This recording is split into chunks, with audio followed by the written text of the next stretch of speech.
মানে এবারের মিশনটা একটা তো ছিল যে শেখ হাসিনাকে বাংলাদেশ থেকে মানে তার ক্ষমতা থেকে উৎখাত করা, ফাইন, সেটা সফল হয়েছে। অনেক কৌশল আমরা দেখেছি, ছাত্রলীগ থেকে ছাত্র শিবির, শিবির থেকে সমন্বয়ক, কোটা আন্দোলন থেকে এক দফা, তারপর শেখ হাসিনার পতন। এরপর বাংলাদেশ ছেড়ে শেখ হাসিনা এই মুহূর্তে ভারতে অবস্থান করছেন। এরপরে দাওয়াত দিয়া ডাইকাইনা ডক্টর মোহাম্মদ ইউনূসকে যেই ক্ষমতার চেয়ারে বসানো হলো, দিন শেষে তিনি কি অপমানিত, লাঞ্ছিত হয়ে তার এই নিয়োগকর্তাদের হাতে তার কি মানে এন্ডিং হবে এই ক্ষমতার পরিবর্তন? বা আই ডোন্ট নো। কারণ আজকে আমরা শাহবাগ থেকে যে আওয়াজ শুনছি, সেই আওয়াজের লাস্ট ফিনিশিং টাচ কোনটা? মার্চ টু ঢাকা আবারও ওয়াই? আসুন, আওয়ামী লীগের নিষিদ্ধের দাবিতে গতকালকে খুব বেশি দূর আগানোর কথা ছিল না এনসিপির এই দাবি গভীর রাতে যমুনাতে, কিন্তু যে মাত্র তাদের পুরনো মিত্র বাংলাদেশ ইসলামের ছাত্র শিবির পুরা টিম নিয়ে আপনার উপস্থিত হলো, কারণ শিবিরের হিউজ পরিমাণ কর্মী আছে, তাদের উপস্থিতি বাড়ার পর যমুনার সামনে যে আন্দোলন শুরু হলো সেটা রাত পেরোলো। তবে বাংলাদেশে আমরা বিরল আরেক জিনিস দেখছি, এটা কন্টিনিউ হওয়া উচিত। তবে শুধুমাত্র যে সমন্বয়করা আন্দোলন করলে এসিড ঠান্ডা বাতাস খাবে, শিক্ষক অন্যরা রাজপথে নামলে পুলিশ পিটাবে, তারপর হচ্ছে আপনার গরম পানি মারবে, ঠান্ডা পানি মারবে, ওরকম না। পানিটা আজকে আমরা দেখছি যে ডিএনসিসির মানে আমাদের কি বলা হয় যে পৌর কর্তৃপক্ষের যে আপনার ওই একটা মেশিন আছে না, যেটা দিয়ে ঠান্ডা পানির মতন বাতাসটাকে পানিটাকে জলীয় বাষ্প করে পাবলিকের উপর ছাড়ে, একটু রহমত ফিল হয়। তো আমরা এই প্রথম দেখলাম যে সরকারের বিপরীতে গড়ে ওঠা একটা আন্দোলনকে এভাবে ঠান্ডা বাতাস দিয়া জীবিত রাখা হয়েছে। এটা বিরল ইতিহাস, ইউনূস সরকারের সময় এটা বিরল ইতিহাস। কারণ তিনি অন্য কোনো আন্দোলনে আবার এরকম তিনি করান না, বা আমরা প্রশাসনকেও দেখি না। তার মানে কি প্রশাসনও ভয় পাচ্ছে যে আবার আরো একটা শেখ হাসিনার মতন এই সরকারটারই পতন হয়ে যায় কিনা। তবে কিছুটা টেনশনে আছেন আমাদের কি বলা হচ্ছে ডক্টর আসিফ নজরুল ইসলাম। আওয়ামী লীগকে নিষিদ্ধ করার বিষয়ে দ্রুত সিদ্ধান্ত না এলে আবারও মার্চ টু ঢাকার মতন কর্মসূচি দেওয়ার হুঁশিয়ারি দিয়েছেন নাহিদ ইসলাম। বাট এখন কার বিরুদ্ধে দিবেন? আরো একটা আশ্চর্যজনক বিষয় হচ্ছে, এনসিপি বরাবরই বলছিল যে তারা এই আন্দোলনটার মূল কারিগর, তারাই বিএনপি বৈশাখ 4টা বালু ট্রাক সরাইতে পারে নাই, ব্যানার ধরার জন্য 4টা লোক পায় নাই। কিন্তু আজকে সেই বিএনপির বেগম খালেদা জিয়ার জন্য গণহারে তারা ডাকতেছে, প্লিজ আপনি আসুন, প্লিজ বিএনপি আসুন একসাথে। তার মানে বিএনপি ছাড়া কি এই যে এত বড় বিশাল জমায়েত, চরমোনাই, জামাত, তারপর হচ্ছে এনসিপি, ওরাও একটা ভালো একটা অবস্থান হয়েছে, একটা হিউজ মানুষ হয়েছে, শাহবাগ ব্লকের হচ্ছে। তো বিএনপির অনুপস্থিতি এই আন্দোলনের মধ্যে লোক সমাগম বলেন, প্রেসার গ্রুপ বলেন, এই জায়গাটার মধ্যে আমরা ঘাটতি দেখতে পাচ্ছি। তার মানে এনসিপির এইবার অন্তত একটা জিনিস সিদ্ধান্ত নিতে হবে যে বিএনপিকে নিয়ে সমালোচনা করার সময় একটু হিসাব করতে হবে বাবা, জানেন এটা একটা পরীক্ষা চলে আসছে। অন্তর্বর্তী সরকারের সাবেক উপদেষ্টা নাহিদ বলছেন, দলমত নির্বিশেষে আওয়ামী লীগ এবং দেশের সার্বভৌমত্বের প্রশ্নে সকল শক্তি এক থাকবে, এটাই প্রত্যাশা। আর ঢাকা শহরের বিভিন্ন স্থানে ব্লকেট চালু হয়েছে, দ্রুত সময়ের মধ্যে আওয়ামী লীগকে নিষিদ্ধ না করলে আবারও ঢাকা শহরে মার্চ করবে। তো এবারের মার্চের বিষয়বস্তু কি আমরা যতদূর জানি, 24 সালে বৈষম্য বিরোধী ছাত্র আন্দোলনের ডাকা মার্চ টু ঢাকা কর্মসূচির মধ্যে শেখ হাসিনার পতন ঘটছিল। তো আবারও মার্চ টু ঢাকা ডাকলে ইউনূসের পতন ঘটবে তারই নিয়োগকর্তাদের হাতে। আসিফ নজরুল দেশ ছেড়ে পালাবে, ওনারে কিন্তু পালাইতে হবে, এবার রক্ষা পাবে না, যে পরিমাণ ক্ষোভ ওনার বিরুদ্ধে আমরা দেখছি।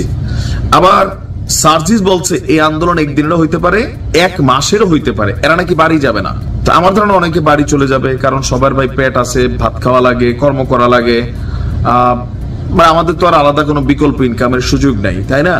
এনসিপির অনেক নেতারা অনেক টাকা পয়সার মালিক হয়ে গেছে, তারা হয়তো এখানে থাকতে পারবে, কিন্তু জনগণ এত লম্বা সময় থাকবে কিনা? যত শিবির থাকান টোটাল এই জুলাই অভ্যুত্থানের মাস্টার মাইন্ডের পিছনে কিন্তু সমন্বয়ক বনাম শিবির। মাঝে মাঝে তারা জামাতের সমালোচনা করে, যে নাহিদ যেমন বলে যে জামাতের মতো দলকে দেশে মানুষ ক্ষমতায় আনবে না। আপনার নাহিদ, এটা আমার কথা না, নাহিদের কথা, নাহিদের কথা চরমোনাইকে নিয়েও বলে। কিন্তু এই শক্তিগুলা এখন এনসিপির সাথে একাত্মতা ঘোষণা করায় মাঝের লোক সমাগম বেড়ে গেছে, একটা বক্তব্য দিতে মজা পাওয়া যাচ্ছে। এই যে 3 দিন পরে পরে আন্দোলন, আওয়ামী লীগকে নিষিদ্ধ যদি করে সেটা একটা প্রসেসিং আছে, নিশ্চয়ই প্রসিডিং আছে। বিষয়টা এমন না যে আপনি মুট করে বললেন ফুট করে হয়ে যাবে। আর ধরো নিষিদ্ধ করিয়ে দিল, কথার কথা। তো জামাতও তো এই দেশে নিষিদ্ধ রাজনৈতিক দল হিসেবেই শেখ হাসিনা করে গেছে, অথবা জামাতের কোনো কর্মকাণ্ড সরকার পরিচালনা করতে দেয় নাই। জামাত কি বাড়ছে না কমছে? সেই জামাত এখন রাজপথে আসে না নাই, বরঞ্চ যারা নিষিদ্ধ করছে তারাই নাই। আপনি চাইলে রাতারাতি একটা দলকে নিষিদ্ধ করতে পারেন, এগুলো আবেগিক কথা। অপরাধ যারা করছে বিচার হবে, সেটা আমরা জাতি হিসাবে প্রত্যাশা করি যে অপরাধী যেই দলেরই হোক ভাই, তার বিচার হইতে হবে। দেশ সুন্দরভাবে আমরা চলতে দেখতে চাই।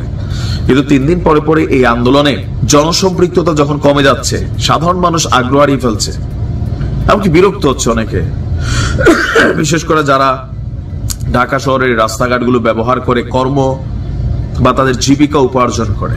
এই মুহূর্তে আমার কাছে মনে হচ্ছে এই মার্চ টু ঢাকাতে ইউনূস সরকারের পতন হয়ে যেতে পারে, দেশ ছাড়া পালায় যেতে পারে। কই যাবে? অবশ্য ওনার অনেক দেশ আছে, কিন্তু আসিফ নজরুল কই যাবে? ওনারা সম্ভবত আছে। এখন এই মার্চ টু ঢাকার মিনিংসটা কি আসলে? না এখন কাদের বিরুদ্ধে লড়াই? আবার তাহলে কালকে বিএনপি ক্ষমতা আসলে আবার মার্চ টু ঢাকা হবে, তারেক রহমান আবার পালা যেতে হবে। নিশ্চয়ই এটা কোনো সিস্টেমের মধ্যে পড়তেছে না। যে কোনো দাবি দাওয়া আইনি মাধ্যমে যাওয়া উচিত। তবে বাংলাদেশের রাজপথে তো এই টেন্ডেন্সি বা এই ট্রেন্ড, এটা যদি একদম এস্টাবলিশড হয়ে যায়, তখন তো আরেক ঝামেলা হবে। যেমন পাকিস্তানে ধরেন কোন সরকার তার মেয়াদ পূর্ণ করতে পারে না, জানেন তো? পাকিস্তান গত 1947-এর পর এই পর্যন্ত 2টা সরকার তার ফুল মেয়াদ পূরণ করছিল, আর বাকি এরকম আন্দোলন হয়, সরকার পইরা যায়, আবার ভোট হয়, আবার পইরা যায়, বিরোধী দলের মধ্যে যাইয়া, মানে এরকম একটা সিচুয়েশন তৈরি হয়ে গেছে। আওয়ামী লীগের মধ্যে যারা অপরাধী তাদের বিচার হবে, এটা সবাই প্রত্যাশা করে, কারণ অন্যায়ের প্রশ্রয় কখনোই দেওয়ার সুযোগ নাই। কিন্তু যারা নিরপরাধ, আপনি তাদের বিচার কিভাবে করবেন? ভাই দল করছে, আপনি তো ছাত্রলীগ করছেন একসময়, এখন আপনি এনসিপি বানাইছেন, তো তাদের যদি এরকম ধরে ধরে জেলে টেলে ঢুকাইতে হয়, তা আপনি কেন অপরাধ করেন নাই? এরকম বহুত লোক তো আছে অপরাধ করে নাই, রাজনীতি করছে, তার কাছে ভালো লাগছে। আপনি আপনার রাজনীতি করছেন, ছাত্রলীগের মধ্যে অনুপ্রবেশ করছেন, করে আওয়ামী লীগের মানে কি বলা হয় যে পতন ঘটাইছেন। এরকম রাজনীতি না করে অনেকে আছে পজিটিভ রাজনীতি করতেছে, তো তাদেরকে আপনি কি চাইলে অ্যারেস্ট করে ফেলবেন? মানে তাহলে কিসের বাংলাদেশ আমরা গঠন করব? আর ইউনূস সরকারের উপরে যদি আপনার এই ধরনের প্রেসার, মানে মার্চ টু ঢাকা কর্মসূচি, এটা আমার পছন্দ হইল না।